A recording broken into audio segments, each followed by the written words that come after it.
आज के समय में जो जातिगत पार्टियां राइज हो रही हैं, क्या वो सही हैं?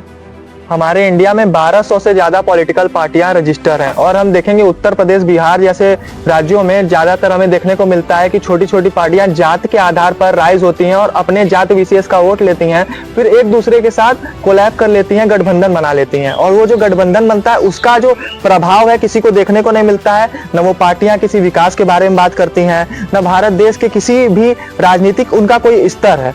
जो भारत की राजनीति ये लोकल स्तर की चल रही है, उसमें जातिगत राजनीति का बहुत बड़ा प्रभाव है। ये जो लोकल पार्टियां इनका प्रभाव बहुत बड़ा है क्योंकि ये वोट काटने का काम करती हैं, पर इन पार्टियों का भारत के विकास को लेके, विकास के संदर्भ में कोई भी इस्तेमाल नहीं होता है। केवल अपना वोट काटना और जातिगत तरीके से वोट लेने में काम आता है।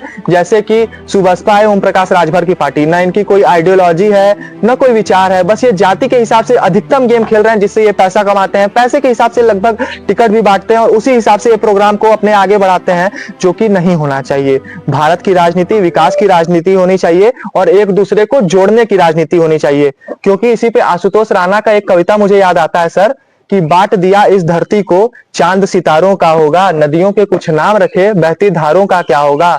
शिव की गंगा भी पानी है, आवे जमजम भी पानी है, मुल्ला भी पिए पंडित भी पिए, पानी का मजहब क्या होगा। और इन धर्म के सिरका परस्तों से पूछो, एक सूरज नया बनाओगे, एक हवा में सांस है सबकी, हवा भी नहीं चलाओगे। और धर्मों का करे जो बंटवारा, जाति और धर्म दोनों की मैं बात कर रहा हूं, धर्मों का करे जो बंटवारा, रहबर वो कौम का ढोंगी है। क्या राम ने मस्जिद तोड़ा था या अल्लाह ने मंदिर तोड़ी है। और अगर हम वर्ण सिस्टम की भी अपने बात करें तो हमारे गीता में ही लिखा हुआ है जनाब कि चातुर्वर्ण मया सृष्टा गुणा कर्म विभाजता, कि हम लोग का जो ब्राह्मण क्षत्रिय वैश्य शूद्र में जो हम डिवाइड हैं वो कर्म के हिसाब से डिवाइडेड है, जन्म के हिसाब से डिवाइडेड नहीं है।